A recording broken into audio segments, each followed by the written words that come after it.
Bonjour à tous. Bon, aujourd'hui on se retrouve encore une fois de plus sur le Toyota HJ61 pour travailler sur la carrosserie. Donc là, comme je vous ai montré dans précédentes vidéos, un petit peu les dégâts qui avaient été faits dessus, enfin non réparés on va dire. Donc là moi je suis en train de tout reprendre. Donc aujourd'hui je vais vous montrer comment remplacer totalement cette pièce. Donc cette pièce, en définitive, c'est un renfort qui maintient la ceinture de sécurité par ici. Je vous montre dedans pour ceux qui n'auraient pas vu les autres épisodes. Au moins vous allez voir de quoi je parle. Donc voilà, ici la ceinture de sécurité vient comme ceci. Comme on peut le voir, une fois de plus, Monsieur Fibre en a encore mis un paquet ici. Bref, comme d'hab quoi. Puis bon, j'ai vu qu'en soulevant les moquettes, il y en a là aussi. Il y en a là aussi. Et j'ai pas tout enlevé partout. Bon, bref, on n'est pas là pour regarder ça. On est là pour justement remplacer cette pièce. Donc comme on peut le voir ici, là, ce support, c'est le support de la banquette arrière.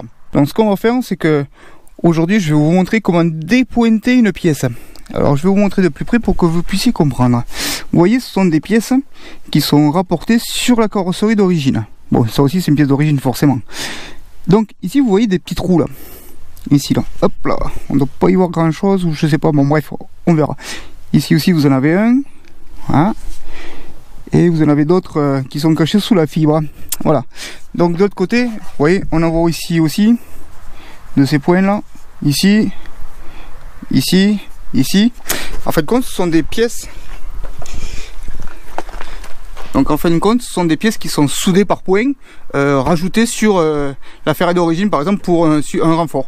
Donc pour défaire ces pièces, au lieu de découper tout autour, hop, comme un gros sagouin, et ben on dépointe et on sort que la pièce par elle-même. Voilà. Donc en premier lieu, pour faire ce travail, il faut tout nettoyer, toute cette partie, il faut la nettoyer à la ferraille. À la ferraille, c'est à blanc. Il n'y a pas d'autre solution, on ne peut pas faire autrement. Voilà. Et après, bon ici j'ai vu qu'il y avait un point, donc j'ai essayé un petit peu pour voir ce que ça donnait. Pour défaire, pour dépointer, ce qu'on appelle dépointer, je vais vous montrer avec quoi on fait. Voilà. Donc, on prend une perceuse, hop là. On peut travailler aussi bien avec une perceuse pneumatique qu'avec une perceuse sur batterie, hein, peu importe. Donc là, ce qui nous intéresse, c'est cette mèche. Hop là.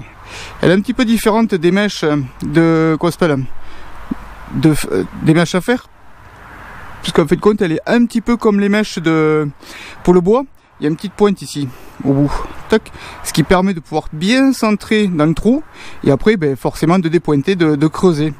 Bon, celle-ci je me la suis achetée, ça vaut pas bien cher, c'est 14 balles, un truc comme ça livré. Bon bref, je vous mettrai un lien dans la description, au moins vous verrez.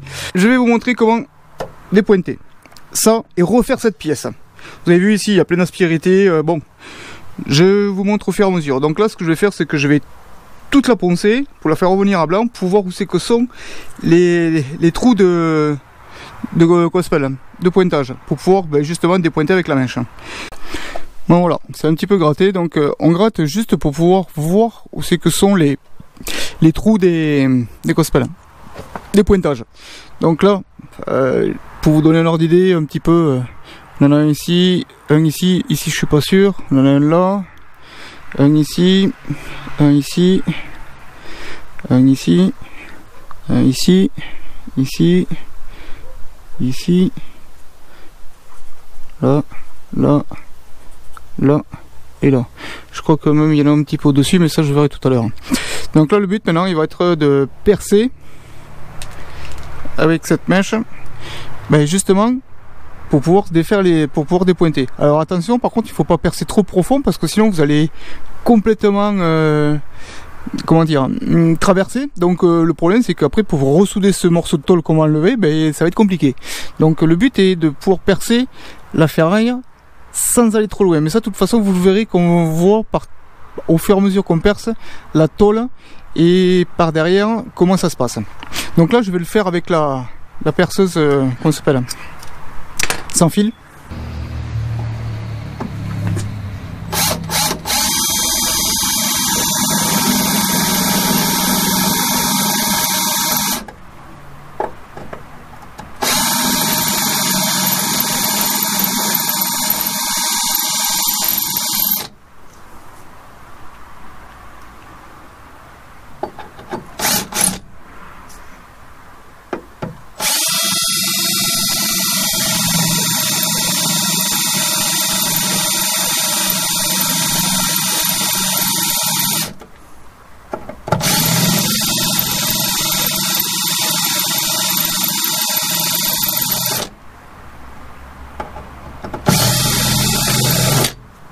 je vais vous montrer l'astuce pour comprendre comment aller pas trop loin.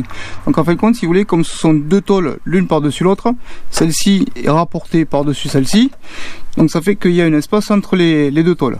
Et d'origine, ce qu'ils font, on le voit ici là, il en reste, ils mettent un joint tout le tour pour éviter que l'humidité rentre entre les deux tôles et rouille.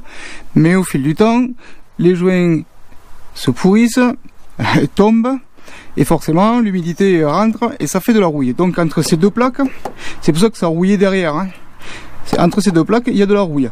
Donc quand vous allez percer, vous allez vous apercevoir que au bout d'un moment ça va faire au lieu de faire des copeaux propres de la couleur alu, ça fait des copeaux un petit peu de couleur rouille. C'est à dire que là vous avez traversé la première tôle et vous êtes sur la seconde. Et là, à ce moment-là, vous savez que vous avez presque dépointé, ou pratiquement dépointé. Donc ça sert à rien d'aller plus loin. Parce que sinon, vous allez percer les deux tôles. Et pour ressouder, ben, c'est la galère. Donc voilà. Voilà, une fois dépointé, partout, enfin plus ou moins, c'est ce qu'on a vu, ben, il faut passer le burin entre les deux tôles pour pouvoir les soulever. Ce qui va permettre de dépointer, enfin de finir de dépointer, entre guillemets, les petits points de soudure.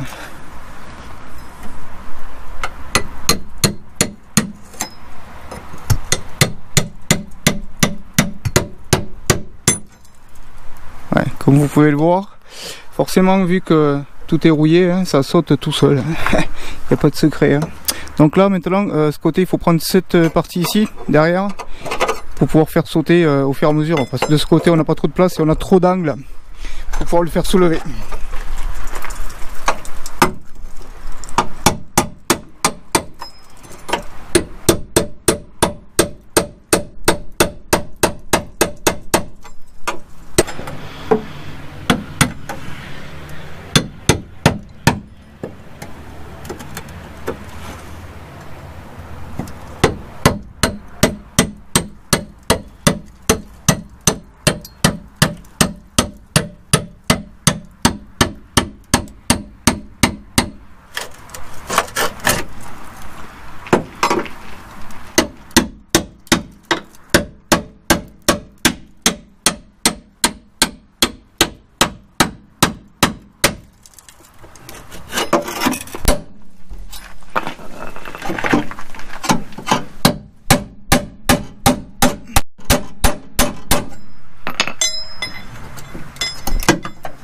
Voilà.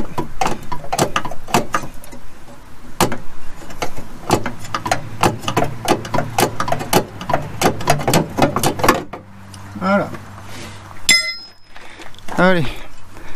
On va regarder un petit peu pourquoi c'est venu comme ça. D'accord, même en ayant dépointé, ici, comme on voit, la tôle s'est déchirée. En fin de compte, c'est parce que toute cette partie est rouillée.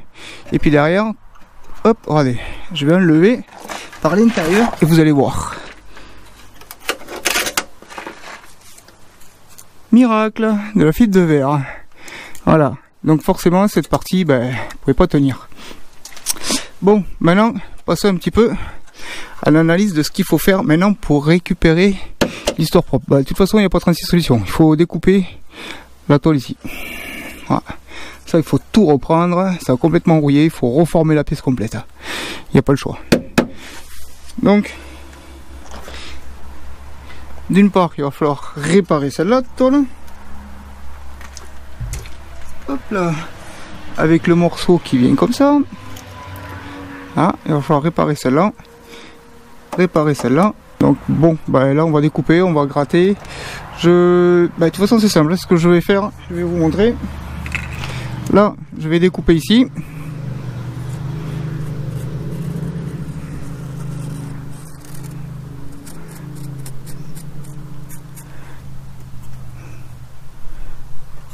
Ouais. Hop.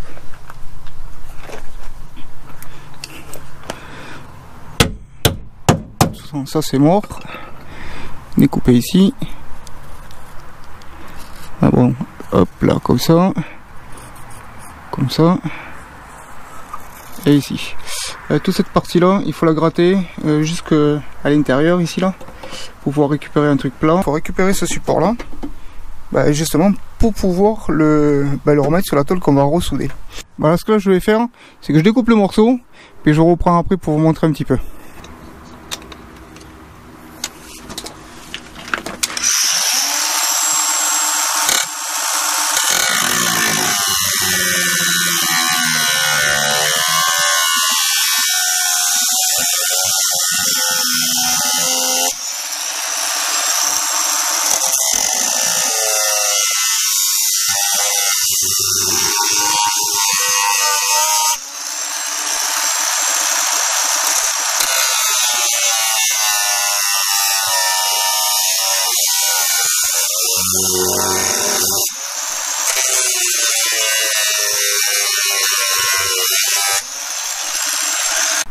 Donc là, comme on peut le voir, bon, j'ai fait la découpe.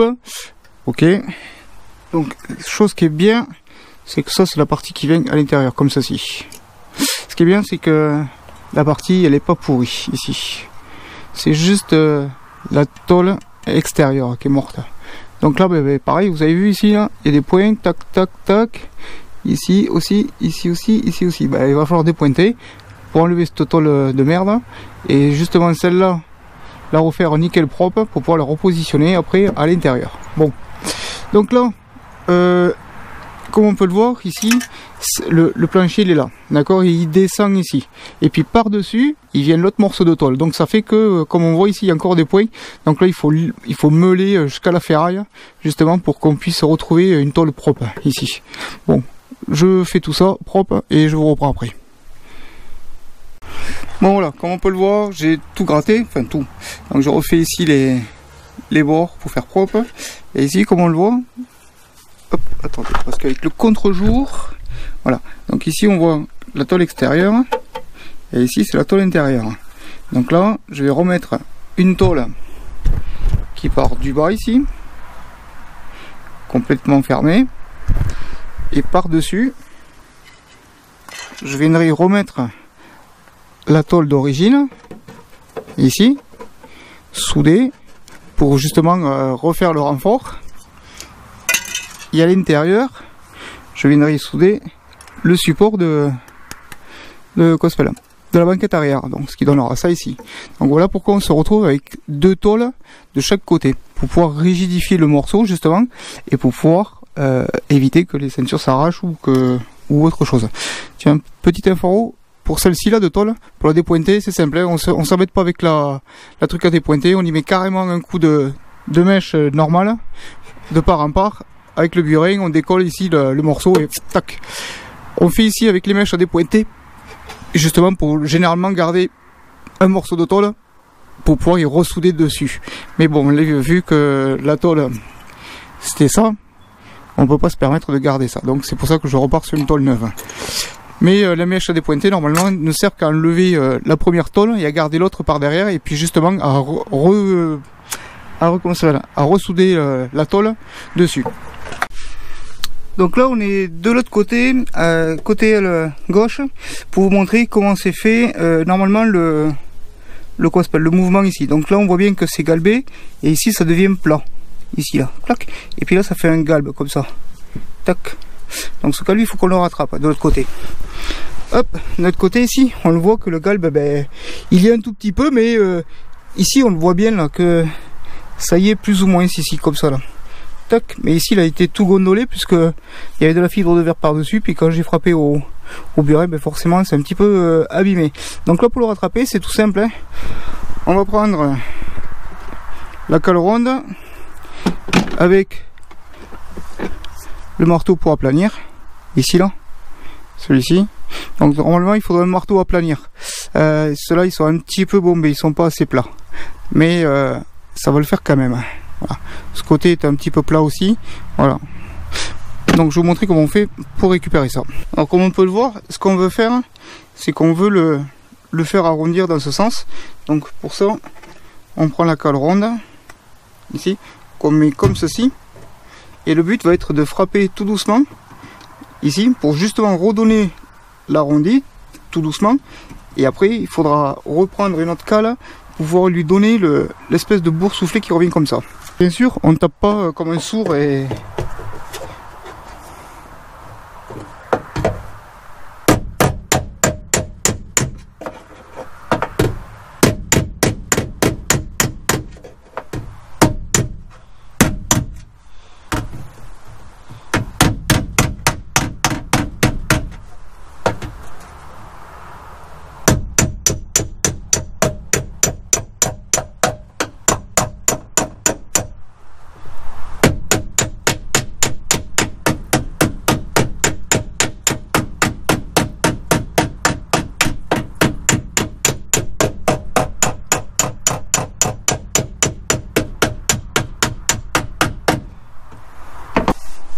Voilà. Donc maintenant il me manque plus qu'avec la disqueuse à limer un petit peu ici pour justement reprendre l'arrondi correctement.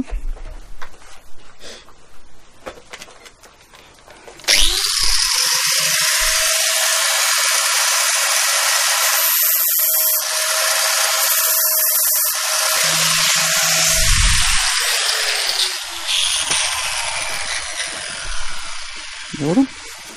Là on a la bourse au fer comme normalement. Alors est-ce que j'ai un morceau de tôle pour vous montrer ce que ça donne? Bon, je vais prendre un vieux morceau. J'ai que ça sous la main pour l'instant. Voilà, logiquement voilà ce que ça devrait donner. Voilà. Voilà, je pourrais pas vous le montrer.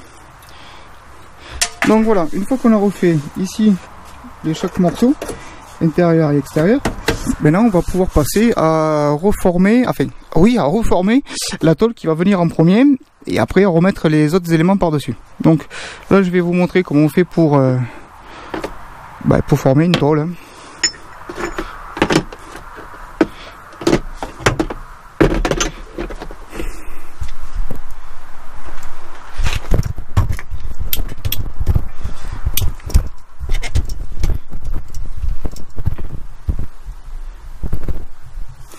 Donc là le but il va être maintenant de découper le futur morceau de tôle qui va venir ici. Scotché, on dessine par-dessus par transparence, on décolle, on pose ça sur la plaque, on dessine sur la plaque et on n'en parle plus. Je vous l'ai déjà montré dans une autre vidéo que je vous mettrai en lien dans la description. Donc une fois votre tôle découpée, hop, on positionne dessus pour voir un petit peu où c'est qu'on en est. Bon, forcément moi je découpe toujours un peu plus grand parce que c'est plus facile de lever que de rajouter. Donc là on voit bien que hop là, on voit bien qu'il y a un jour ici à ce niveau. Ben en fait moi c'est parce que la tôle doit descendre comme ça. Parce qu'ici, vous voyez, il y a cette forme là. Hop là. Donc cette forme il va falloir la redonner à la tôle. Et puis là-bas, ici là, c'est aussi un curé comme ça. Et là par contre, c'est droit. Ici. Donc il va falloir travailler la tôle pour justement lui redonner cette forme.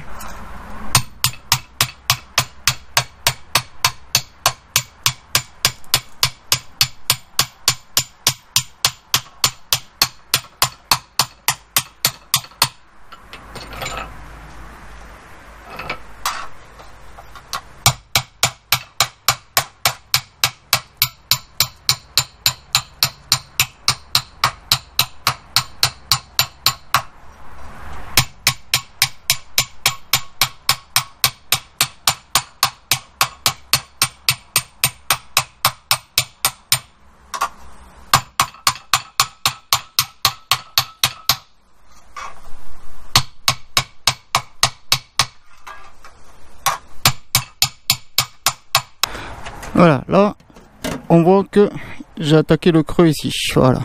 Donc là, on l'a, le creux. Donc maintenant, vous voyez, hop, il faudra un petit peu pousser là-haut. Donc ce qu'il va falloir que je fasse, c'est que quand je vais souder point par point, je vais faire ce côté. Il faut que je tape là-haut pour que ça rentre et que ça soit pile poil de l'autre côté. Et une fois que je vais arriver ici, il va falloir que j'appuie au niveau des soudures et que je pointe petit à petit pour y donner la forme. Et tout doucement, je vais y donner la forme. Et après, je le reprendrai avec le tas et le marteau pour pouvoir justement lui redonner la forme pile poil ici. Donc là la forme initiale on l'a ici comme on peut voir, d'accord. Là il est creusé ici, la plaque elle est plus droite, hein. Elle est creusée ici. Donc c'est ce que je veux lui donner, cette forme de creux qui part d'ici là comme on peut le voir et qui s'arrête ici là où j'ai tracé. Donc là on y est.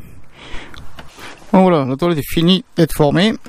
Je vous montre ce que ça donne, hein. Voilà, comme on peut le voir, on est en tôle bord à bord partout. Ouais. Donc maintenant il y a juste à nettoyer la plaque nickel, à pointer et après à retravailler un petit peu certaines zones pour lui redonner le joli galbe qu'elle avait d'origine. Bon voilà, comme vous avez vu, tout est soudé. Bon, je touche pas parce que c'est encore bien chaud. Donc tout ça a été fait, les poignées à bas ça a été fait. Et puis c'est pareil, j'ai soudé de l'intérieur. Je vais vous expliquer pourquoi de suite.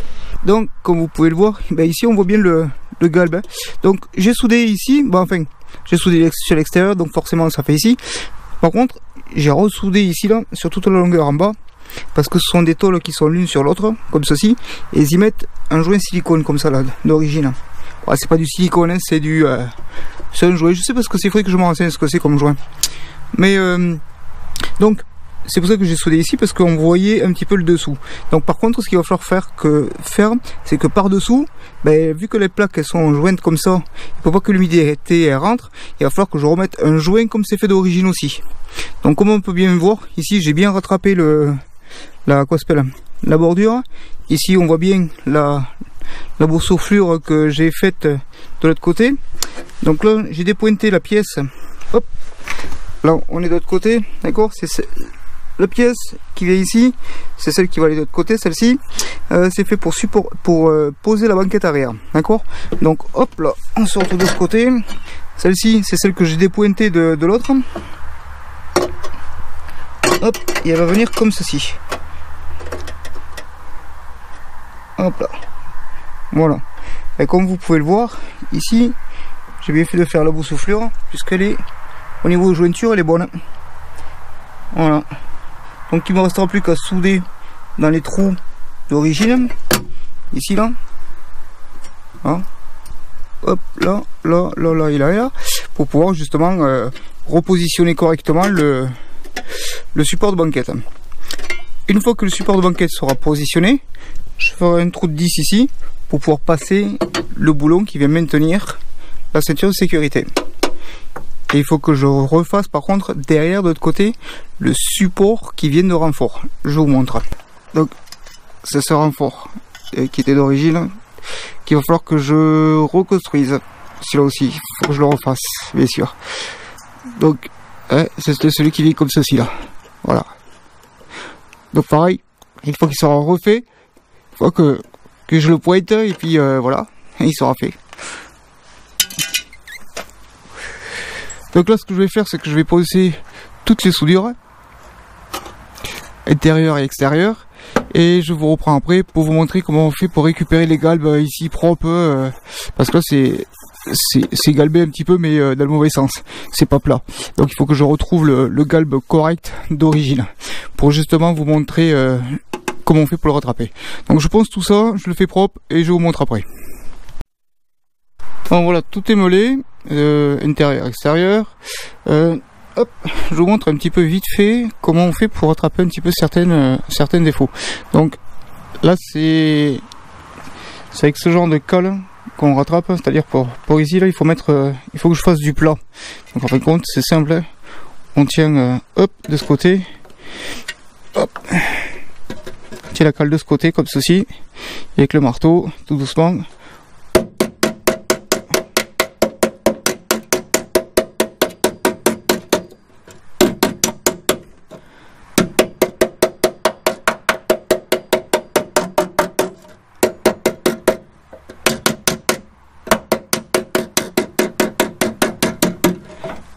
Voilà, on rattrape les défauts comme ceci.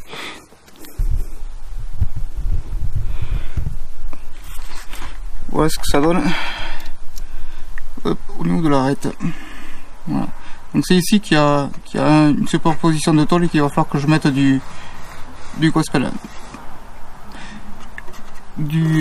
silicone comme ils mettent eux d'origine, pour éviter que justement les infiltrations d'eau se fassent par là et forcément ça pourrit. Donc ici on voit bien le galbe qui a été fait ici. Hop, je sais pas si on le voit comme ceci là, ici là, hop là, voilà. Là-haut l'effleurement il a été fait correctement aussi.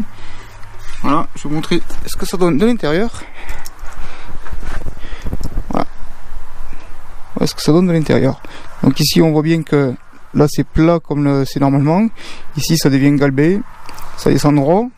Ici c'est plat et ici il y a la boursouflure. Voilà. Et forcément c'est ici que j'ai jointé, enfin que j'ai soudé pour que déjà ça fasse une rigidité supplémentaire et que ça empêche l'humidité de pouvoir remonter, malgré qu'il y aura un joint par dessous. Donc ici on le voit, le joint il est là hein, d'origine. Hop, donc il va falloir que j'en refasse un ici, que je continue jusque là, hop, que je reprenne celui-ci, celui de dessous et que je m'arrête là. Voilà, pour refaire comme d'origine. Après il n'y aura plus qu'à positionner ça correctement pour le support, mais là la journée est finie pour moi. J'ai quand même passé, juste pour faire cette tôle, là on est à 5 heures de boulot pratiquement, hein, pour donner un ordre d'idée quoi. Voilà, au niveau du rendu et de la finition. Voilà, qu'à l'origine c'est comme ceci. Sans les trous bien sûr, et sans la fibre de verre. Voilà, donc je sais que normalement j'aurais dû faire comment souder, mais ça sera sur l'autre tuto. Voilà, sur le prochain. Donc là, je vous montrerai comment je fais pour positionner cette pièce. Et je vous ferai voir aussi comment je reconstruis celle-ci. Voilà, une pièce. Pièce d'origine bien sûr. Et comme on voit ici là, hop là. Le décroché il y est là. C'est celui que j'ai fabriqué ici. Hop là. Clac. Voilà. Et là, on voit bien que le décroché, il est bon. Voilà.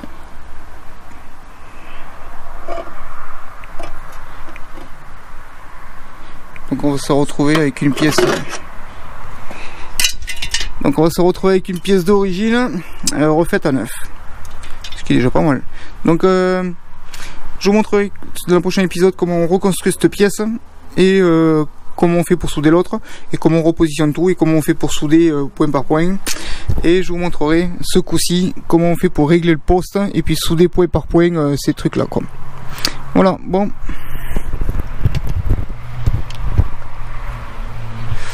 Bon ben voilà, pour aujourd'hui c'est terminé. Je vous remercie d'avoir suivi puis je vous dis à une prochaine.